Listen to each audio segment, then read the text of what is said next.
Hey everybody, welcome to the Mr. Movie Show. I'm Steve. And I'm Jay. So, Jay, what have you been watching? I guess this past week, what have I actually did watch a movie. I watched Raya and the Last Dragon. How'd you like it? I liked it. I thought it was pretty good. I enjoyed it. I saw that on Disney Plus, and I thought it was pretty, I think when you watch a lot of Disney movies, you can kind of tell how the plot, kind of the sequence of events usually works. But I saw that. I actually picked up Ghostbusters 3, and Ghostbusters Afterlife. Gotcha. Which I guess is the fourth one, but we don't really count I'm not counting the girl version because. I really liked that. You liked the girl? I thought it was great. Oh, really? Well, you the only one. No. I thought it was good. I just felt like the third Ghostbusters, or the Ghostbusters Answer the Call, was fun. When I watched it the first time, it was okay, but I think the characters just didn't have enough. They weren't as good as, I don't know. I feel like it was for me, that movie was a lot more like pure comedy, like straight away from like the somewhat spooky kind of. Well, and I'm kind of excited to see because it's the new one, Ghostbusters Afterlife, is directed by Ivan Reitman's son. Okay. So I'm kind of interested to see. So I actually watched last night the first Ghostbusters movie. Gotcha. With the Stay Puft Marshmallow. Nice. But yeah, and then Mom and I have been watching a lot of the Book of Boba Fett. Okay, I've heard that's good. It's good. It's nice. Good. On this episode, we are going to be discussing, as we said in the last video, this two-parter, on Treasureplanet, or as we like to call it, Treasure Island in Space. Wait, Steve, so we're doing the Treasureplanet or Treasure Planet? Okay, so we're doing the Bulgarian version? So we're doing the Disney version, but Jay just recently found, when he was looking up on his phone, that there's a Bulgarian version called Treasureplanet. The Treasureplanet. Called the Treasureplanet. It's like the Suicide Squad and Suicide Squad, which I actually saw back to back. I actually watched them back to back, and it's a really interesting but we can add that to our DC one later. Right. But this one was this came out in 2002, and this was the post-Renaissance era.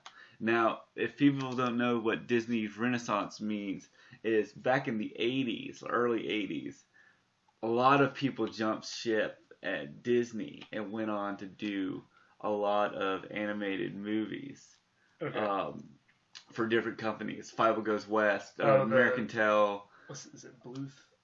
Don Bluth left Disney and went to and a lot of these Disney.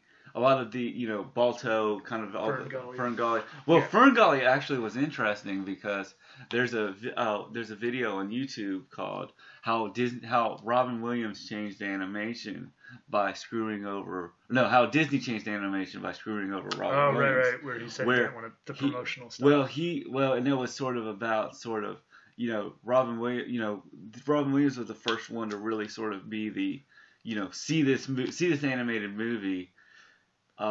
Based on voice actors, right?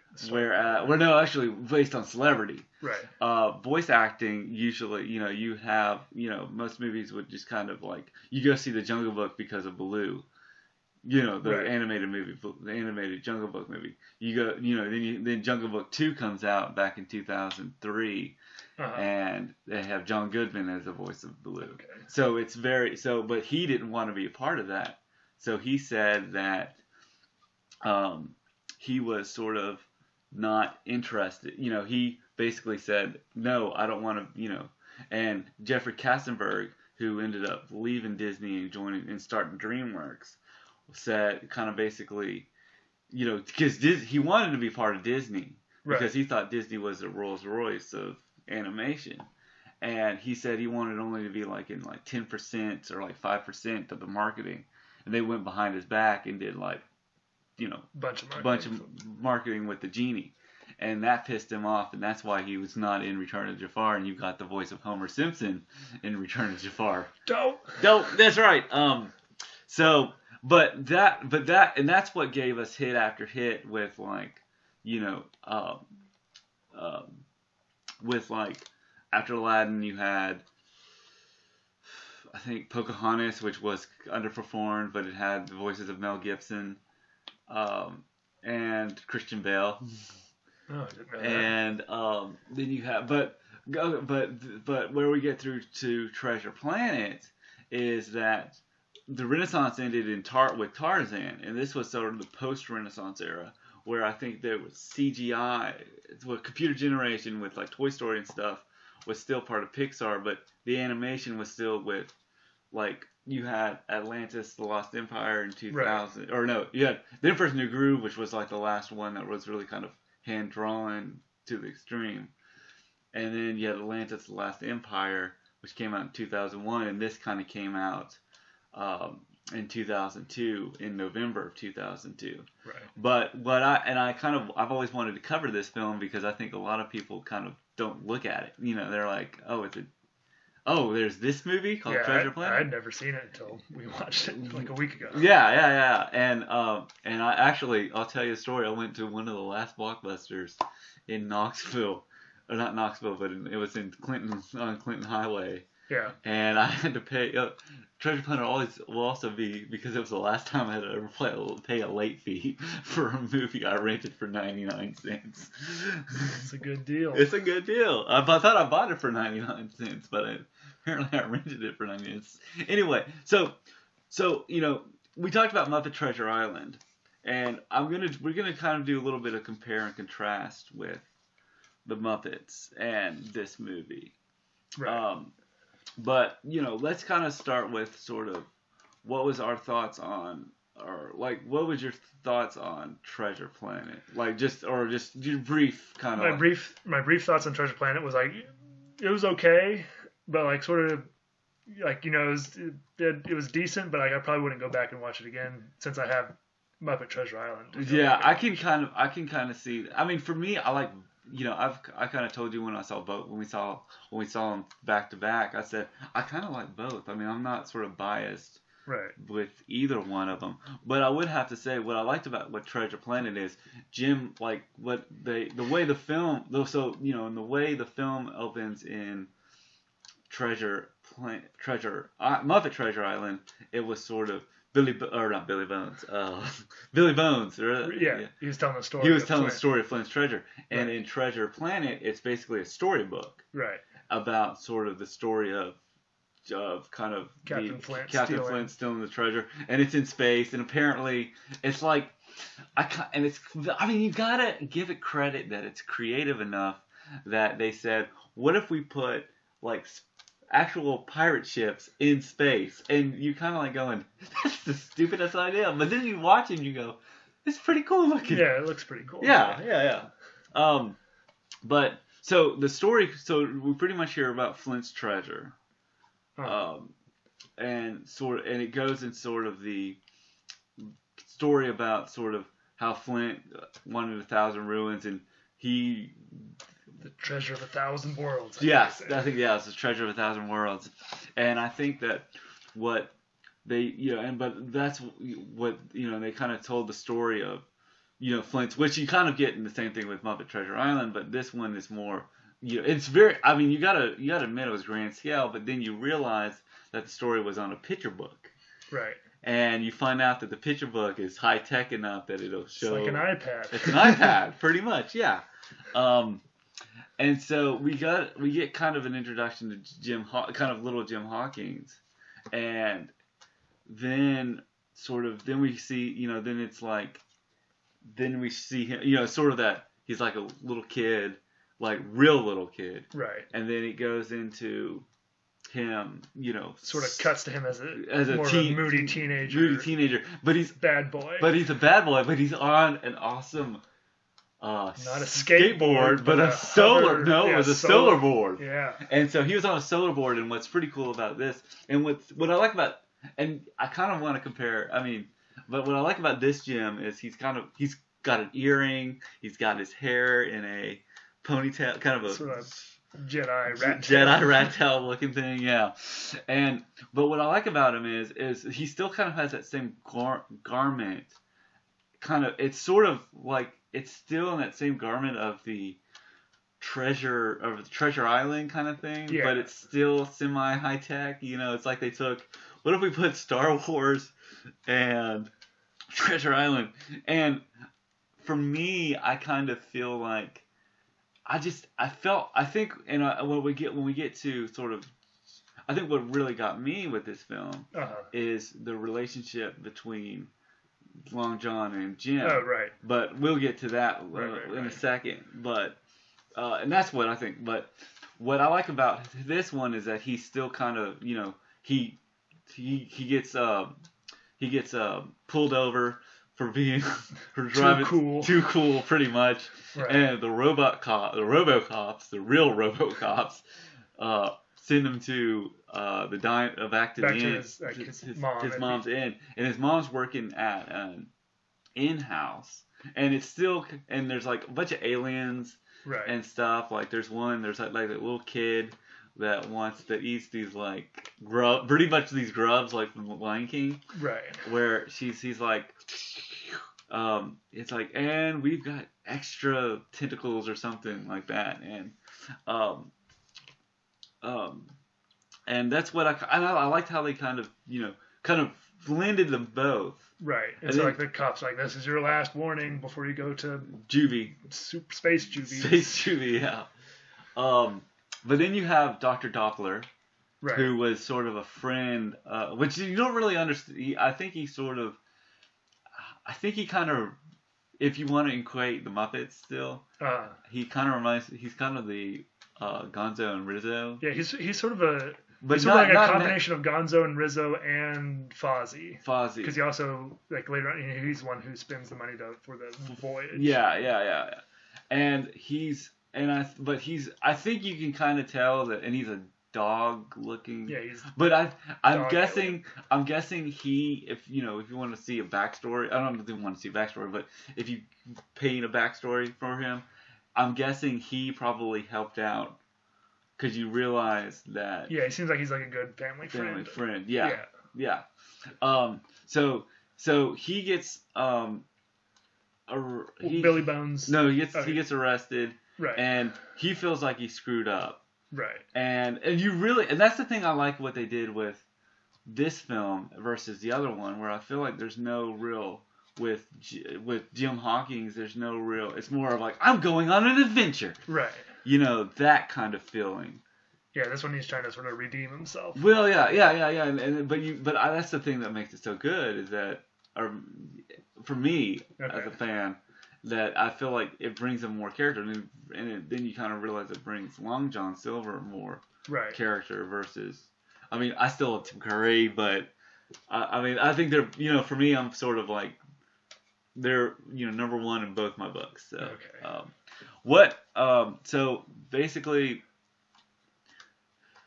the Billy Bones crashes next to the end. So basically, he kind of has to, but before that, he talks to his mom about how he's screwed up and how he's gonna try to make things right and everything. Right. And then she's like, well, I'm going to bed or something, and you can watch all these. I don't remember. I don't remember how. I think he just sees like the crash happen after. Yeah, so he runs out to help Billy Bones, and he's like, and he says, "Beware of the cyborg." Right. And and he gives them the map, and now the map is not a paper map. It's not. It's a orb. It's an orb, and they find Rubik's it. Cube. It's a sphere. Rubik's sphere. It's a Rubik's sphere. It's a puzzle orb. It's a puzzle. Yeah.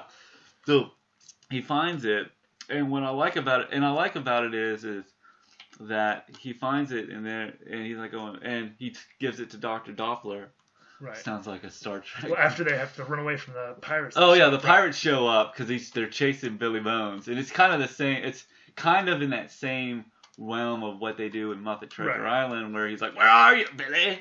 Where are you, Billy Bones?" Yeah. I guess it looks like, and then they go to Dr. Doppler's, who has like a mansion. Yeah, he's made his money. He I mean, he's must a have dog. tenure. He's got tenure, yeah. Because isn't he like a professor or Yeah, something? he's an astronomy professor. Astronomy professor. So they're trying to figure out how to open it, and they open it, and they see this whole orb of it's like the galaxy. The galaxies, and he says,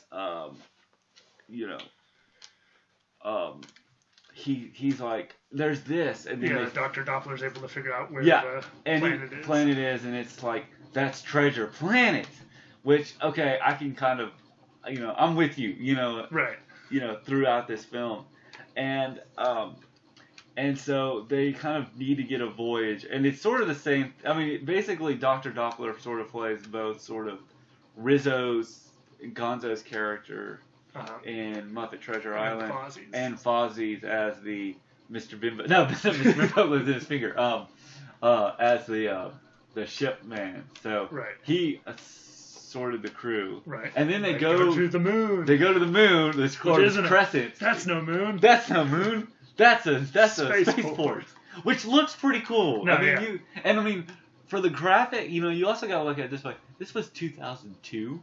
Right. So the graphics were pretty good for the time. Yeah, it was like you could tell it was like a blend of hand drawn and like computer assisted. Yeah. And so they go to the what is it called? The crest at the moon spaceport, and they hire a boat and the crew. They hire a boat and the crew, and then you find out it's Captain Amelia, and then they get the ship. And then you find out the captain is Captain Amelia, who's like half cat. Yeah. But she's voiced by Emma Thompson, actually. Okay. And then Mr. Arrow's like a rock person. Rock, bulldog looking thing. Yeah. It looks like he's like sort of made of stone. And he's like, and he's very British. Right.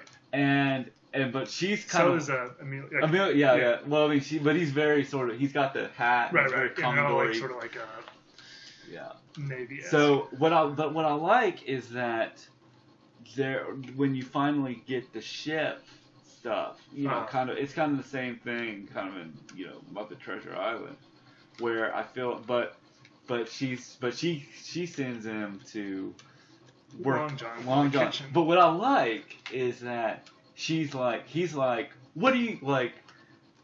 Both them say. Oh, they're both upset. Both upset that they're like, what do you mean I have to stay with, it's not so like. What do you mean I have to look after this kid? And what do you mean I gotta stay with him?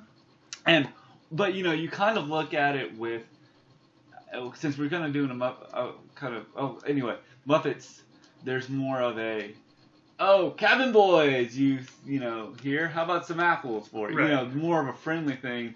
But I think that's what makes Jim and Silver's bond in this film, it's a little bit greater, because I'll get to that when we get to sort of the ending. Right. But so they get on a boat, and basically Jim is sort of like pissed at pretty much pissed at the Captain Amelia for basically putting him down there, and Jim sort of works him like a dog. Right. And because he's like, I don't want him be snooping around, so I'm gonna tire him out with all these. Well, yeah, but you don't really. He is sort of more of a father figure, right? And he's very much like. You can kind of tell that in this film, he's sort of like. He tries to get an attachment to. Well, like he slowly gets to an attachment. It's more of like when we first meet him, he's more of like he's like chopping up food and cooking, and he's pretty much got everything a cyber pirate needs. Yeah, he's like an Inspector Gadget. He's got an eye that's basically like a patch. He's got a hand that basically can like cut. And Swiss Army knife. A Swiss Army knife hand, which is like a hook. Right. And he's got little Stump Leg. Robot Stump Leg. And he's got Morph. And he's got Morph, which is like his little parrot, but it's like the Morph is like thing, and so really what it's interesting is that and he's so cool looking. I mean, you gotta admit that. I mean, for and he's got the laser eye, and there is that line where he does say, he looks at him and goes, cyborg, because he says cyborg, and he remembers that the Billy Bones says, beware of the cyborg. So he's helping him out, and you can kind of tell that they don't really kind of get along, and I like that. Right. That it's not like they're getting along with they're not getting along. They have to kind of work to get to their relationship, trust issues.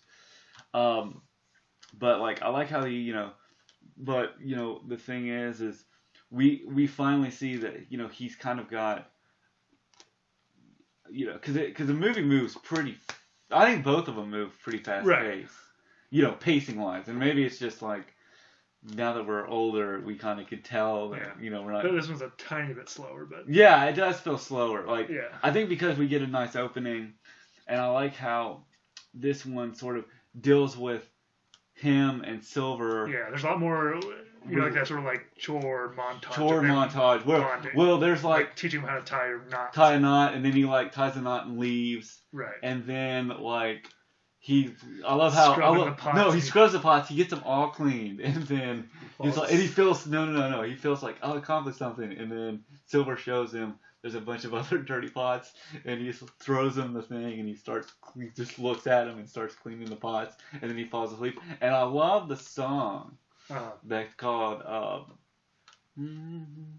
I'm Still Here, but then that's the other thing too, is that with the song I'm Still Here, you find out that his dad abandoned him. Oh, right. And that makes, I think that really gives Silver and Jim Hawkins a real, he looks to him as a father figure. Dad too. Dad too, exactly. Stepdad, 2 Christmases. But I like how they do, but that's the thing is, like he cleans all the pots and they're all spick and span, and he helps him like, and do this really cool when he's riding in the, shows him how to sail the space, I guess. And or like they sail behind like that comet. Yes, that was pretty cool looking. Right. And then there's another scene where he's telling them stories, and it's just through this whole music montage, and then he sort of befriends him, and it gets to that point where then you kind of get into.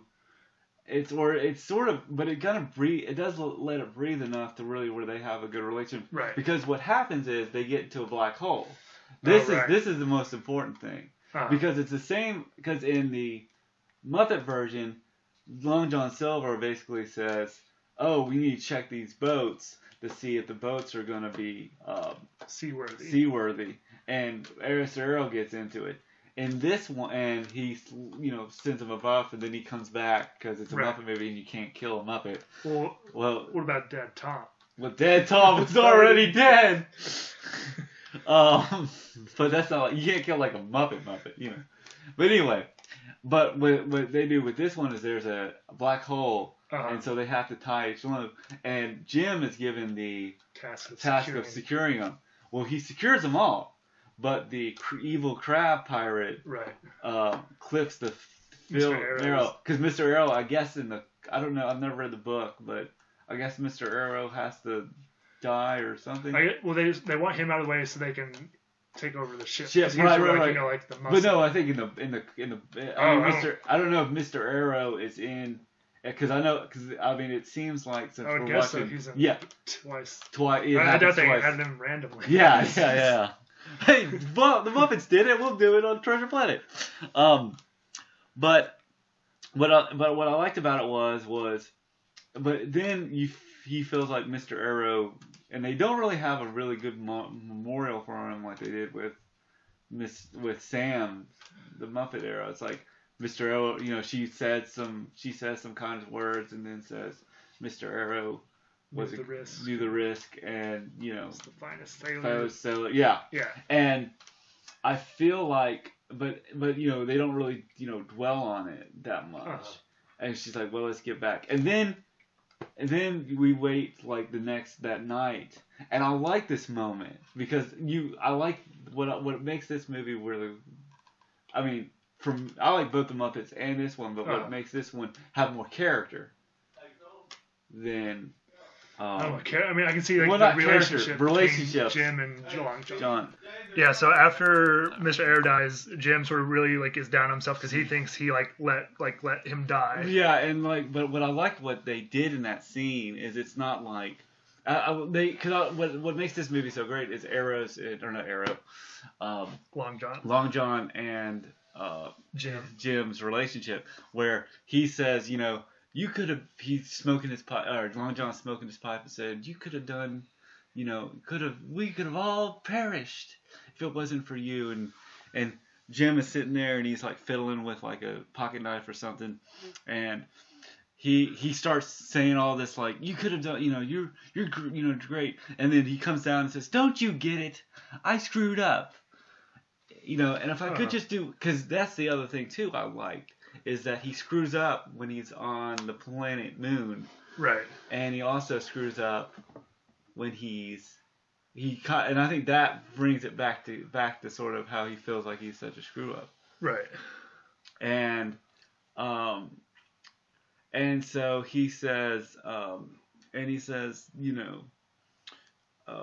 one of the best, and he talks about, all I can do is this, and he says, listen, Jim, you got the making of greatness in you. And I love how he says greatness in you. Right. But you got to feel your own. Got to set your own course or some nautical. I don't know. So he says, now you listen to me, James Hawkins. You got the making of greatness in you, but you got to take the helm and chart your own course. Stick to it no matter the squallows, and when the time comes, you get the chance to really test the cut of your sails and show what you're made of. Well, I hope I'm there catching some of that light coming off on you that day. And I like that line because it's sort of like, because Jim, I think in this film, or this version, excuse me. Right. I think he's the one that develops the most. Right. It's his story. It's not, when you look at the Muppets, it's more of, it's the Treasure Island story told by the Muppets. So each character gets its own thing. And, there is that sort of like, we'll get to, but when we get to the end, there's something that I really want to cover. But so after he kind of gives him this pep talk, which he and he and Silver start to really kind of bond. Right. And there's this sort of like, where they sort of are, they're like, he goes on like a, they take the boat out and chase the stars, and apparently like stars get like the waves, dust or something on you. Right. It's pretty cool. Like, I mean, you've got to admit that this film, even if it's like as ridiculous as Treasure Island in space, it looks pretty, or it looks really cool. Right. And I think Jim is like chasing Morph into a barrel like below decks at one point. Well, exactly, and that's the same. Whereas in like the Muppet Treasure Island one, they're just sitting eating apples and they overhear. So you want to get to that point? Yeah, I think that comes next after Arrow's death and. So Jim sort of like is inside this barrel chasing Morph. And Morph is pretty much like. Did we just explain Morph? Morph is sort of like a little flubber blob that sort of can morph pretty much. Right. And it's objects, and it's sort of Sparrow's parrot, or not Sparrow, Long John's parrot. Right. And So he's in this barrel, and then you hear Long John talking to his crew, like how, like it's not time for the mutiny. Mutiny, yeah. And they're like sort of accuse him of going soft. Soft on. Then that's the thing that I think soft, and he says, "What'd you tell the boy? You had the making of greatness in you," and some, you know, and he's like, "I've not caught any of that," you know. So he does, and I think in every, like, I think even on the Treasureplanet DVD, they had the Treasure Island from the 1960s trailer on there, because I've watched it a couple times. Okay. And not the trailer, but just, you know, seeing the special features.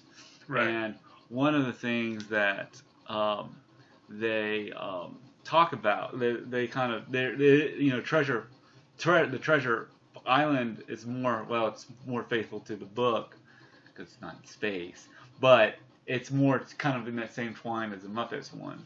Right. But what I liked about this is he feels betrayed, and then it kind of kicks into high gear where he finds out, right. He runs, and Jimbo, and because one thing I like to get kind of is that Silver feels very much like he feels conflicted. You know, I think he feels conflicted because he's grown attached to Jim. Right. And he's grown attached to Jim, and Jim is now the other pirates are saying, what is this? Because it seems like in this movie, and maybe in the same way in the Treasure Island Muppet one too, is that Long John's been planning this forever. You know, right. Or this one, it seems more like Long John's been planning this and didn't expect to find Jim. Right. And kind of grow an attachment to Jim. Right. Whereas I feel like Long John in the Muppet ones, he's been planning it for the whole time. Right. And he still has, you know, there's not that, you know, I think because you take the father abandoning him right. level as opposed to dying, there's more emotion to their relationship. It's still there a little bit in Treasure Island, but not to this extent. Yeah, exactly. That's what I was trying to say. So anyway, so he finds out, and he's got the map, which is the globe. Yeah. Right, or Jim's got the map. Right. And they start running, and basically then the mutiny happens, and then they raise the sails, they become pirates, and you know, they show their true colors, and right, and then like Lon John, it happens a couple times where like he doesn't take like the killing shot, and, like he takes. Oh yeah. And because he's got that amazing, like, I mean, the black patch, and he sort of like knocks one of his crewmates from like blasting him out of the sky. Yeah, so that does bring something to where I feel like Jim, that's the thing I like about this movie is, Jim is sort of being, or not Jim, but Silver sort of feels like he is part of, you know, really wants to be part of Jim's, you know, kind of really sees him as a son sort of thing. So he doesn't take the shot. But he kind of takes the whole thing captive. Takes the whole, not captive. Takes over the whole ship. Yeah, and so they crash land on Treasureplanet. Treasureplanet. Like, and then Captain Smollett is injured. Smollett is injured,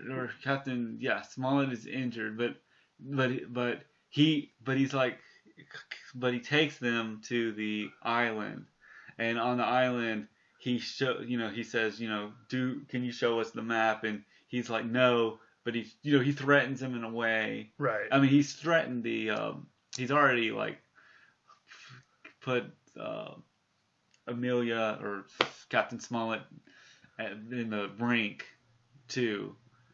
And but he's showing him the map, and he's like going, all right, you know, and he's like, okay, give us the map, and you can, like, you know, and we'll be on our way. And Jim's like, okay, no, I'm going with you.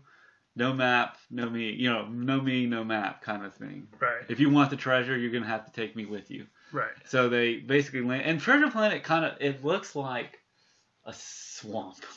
Right. A little bit, you know.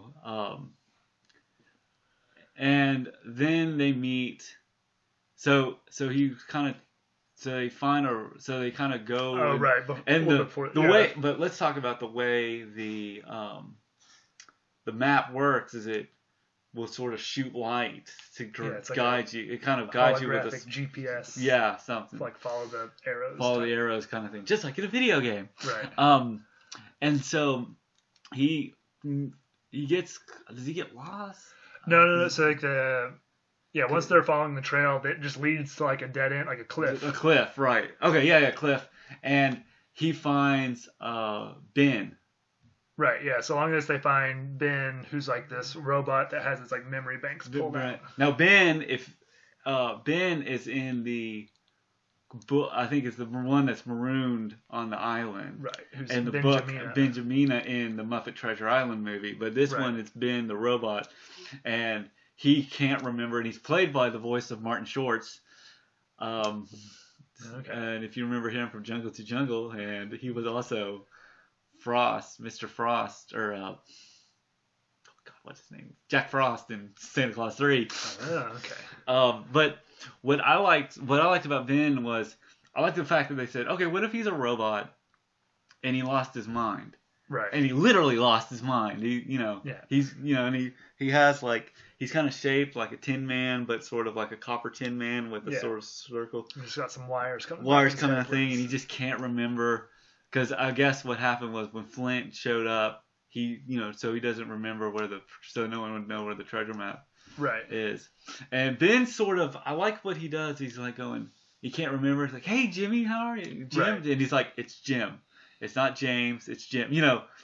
And so they kind of go off and they find it's sort of like a dead end cliff face, and then like they sort of poke around. I guess the whole surface is metal, and then Jim sees like a little place for the orb to go to. Dude, and that'll take so then it opens up a portal. And the portal shows them worlds of 1,000. And they discover how Captain Flint was able to rob people and get away. Is like he had like a teleportation machine, which is like the entire... Well, it's a portal. It's not a teleportation. Well, it's like it turns out the whole planet is a giant machine that can teleport you. Yeah, which I think is pretty smart. I mean, Right. It wasn't. I think that, this one. I like how this one shows, like there's no like natives like they did in the Muppet one. Right. Whereas I like how it's just sort of no one. No, I don't like it, but it's very interesting how it's just there's no one at the. Yeah, just I don't know, sort of keeps it. It gives it more time to develop the Jim and the Long John stuff. Yeah, and then he says, so there's this. He's like 1,000. So they get to the treasure, and they're like 1,000 jewels, or like the treasure of 1,000 worlds, and he likes, and then Ben finds out and says, oh, something. I think Jim. I think. Oh, I think they plug in. They go to the ship. They plug in his mind, and then he just reboots, and he remembers what he was forgotten. Forgotten what traps. Treasure wasn't actually a map, the treasure was actually a booby trap. Right. And because Flint didn't want anybody to steal his treasure. Right. So there's this kind of thing, and what I like, I feel like what that moment when they get to the island, it is that, or once he takes over the ship, it's always the Disney third act. I mean, if you've watched enough Disney movies, there's always this sort of villain moment, as I used to call it, where it was just like, in Aladdin, it was Jafar or Genie gets mad at Aladdin. Iago steals the lamp. Right. I am your master now. Right. But I think in this one it does, and I think that's the other thing too. Is I think when we look at, I think with both these films, our minds are a little bit faster with the pacing. That we're like going, wait a minute, that's been 30 minutes. It feels a lot faster than Right. But what I like, so they take the treasure, they find out it's booby trapped, and Long John's like, will you help me? And there's not this sense of like, I think they really, I think their relationship, their relationship is sort of. Oh, right, yeah, because like they're in like the core of the planet, and it's like blowing up. There's like lasers shooting everywhere.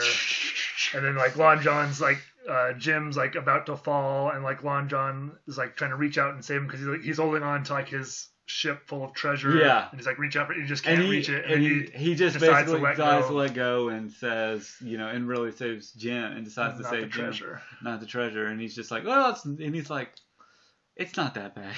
Not that bad. It's like his like lifelong dream. Yeah, it's just my lifelong dream, but forget about that. Forget about it. What I kind of like, but I feel like that's the thing, and I think that's what makes Silver such a more interesting, not interesting villain, but not a typical Disney villain. Like, like if you, I mean, like he's not. I think he's more interesting. Right. I think he's not as, but he's not as threatening. Or he's threatening. He can be threatening and menacing, but there is I think because in this film we look at his relationship with Jim. Jim's being sort of, abandoned and not even having a mother that really kind of can like take care of him in a way, or and how he feels throughout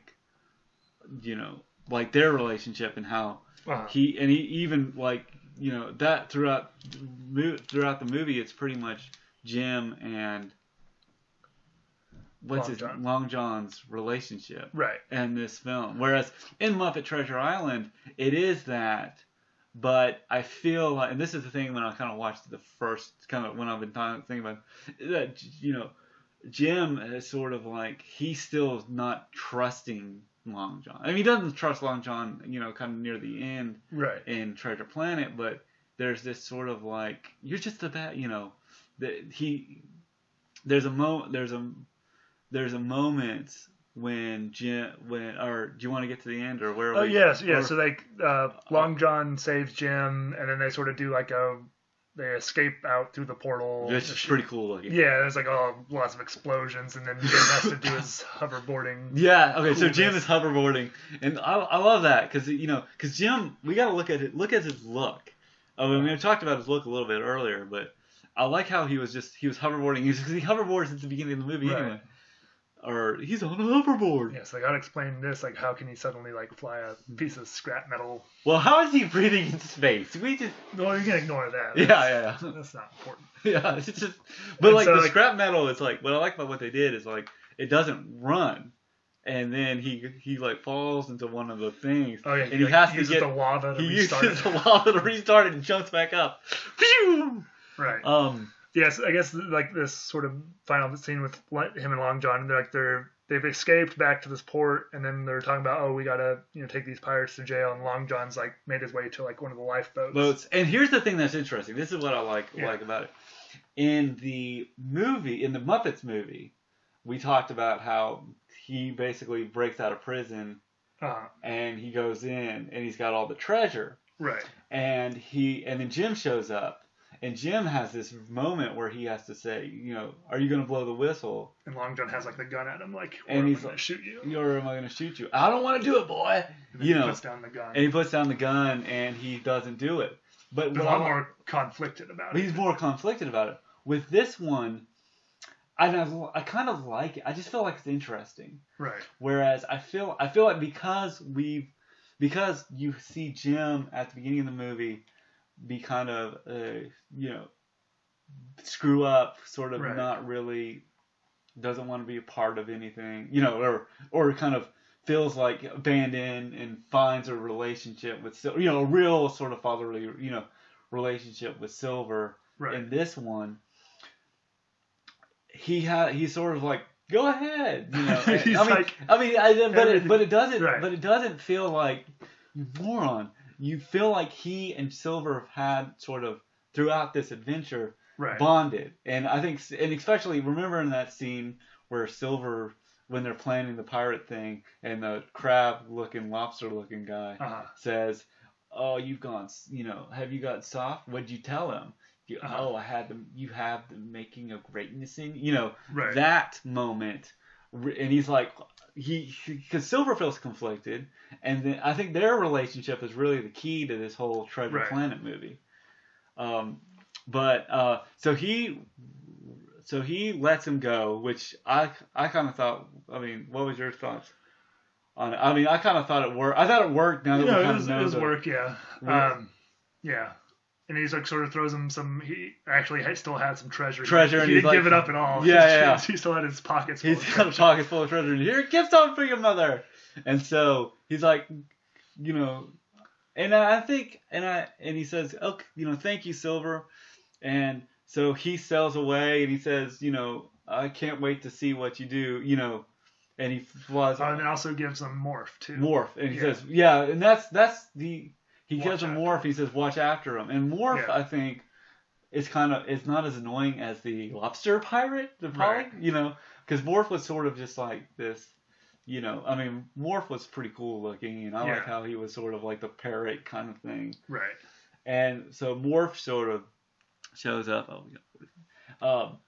And so he gets his money, or he gets the money. They go back to Moon the spaceport, and everything turns out, you know, well, and then we find out that Amelia and Doppler kind of together. That's the other thing too, is they kind of have this, you know, I think sub romance right in the movie where, you know, it doesn't really affect. I don't think it really until she gets shot.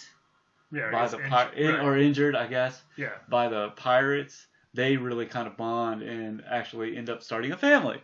And so Jim, and I liked what Jim did in this movie.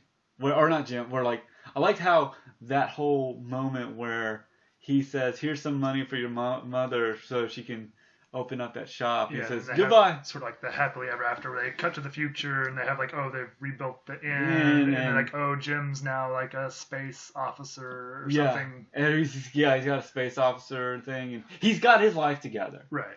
And I think, you know, and I was kind of thinking that what would have been interesting, I think, and he kind of, and then and I think that's sort of what makes it work.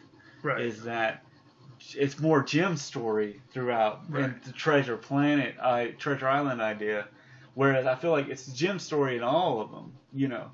But I feel like this one's, you know, looking at both of them, it's more focused on the Muppets one. It's more focused on the adventures of, you know, kind of basically what I'm saying is Muppet Treasure Island sort of basically tells you the Treasure Island story. Muppet-wise. Right. And Treasure Planet gives a little bit more, I wouldn't say heart, but gives more of a kind of a character. This is like Jim and Long John's story. Yeah. And so, but that's what I liked about it. And I liked the music. I thought the music, like, there's a song by the Goo Goo Dolls lead singer called I'm Still Here. Okay. And when there's that montage where Silver and the chore montage. Chore montage. Yeah. And you can and that's the thing that what I liked about, you know, showing his dad leaving, having the relationship, and that's what makes Silver not that great of a villain, but very much of a character. Right.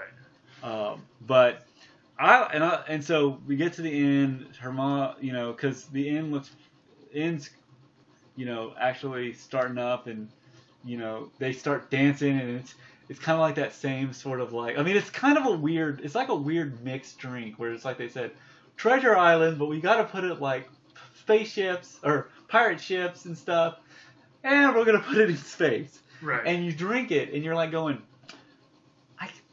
I mean, what was your final, or what were your thoughts on it? I don't know. It's sort of like, you know, I liked it, but it's still Treasure Island's more for me. Yeah, and I think I'm more of a Treasure Planet guy. I think because it hit me, you know, it came out when I was 14. Gotcha. And it was sort of, and 2002 was when I was really starting to get into movies. Yeah. So I kind of have, it's a gym for me, you know. Okay. I mean, it's a gym. Right. Gym, I'm not a doctor. I'm much more of a Jimmy Jim. But yeah, so I would give I think both of them, both together, a 9. Okay. Like, you know, I don't really, for me, I don't really look at Muppet Treasure. I mean, I think we're both in the same section of, I like this one, you like this one more than. You're right. But I like, I think, but with doing this two-parter podcast, it sort of made this episode, I like just kind of talking about this, and I feel like it worked. Yeah. But that's much for it. I'm Steve. Signing off. I'm Steve. I'm Jay. And yo ho ho. Have fun. Bye.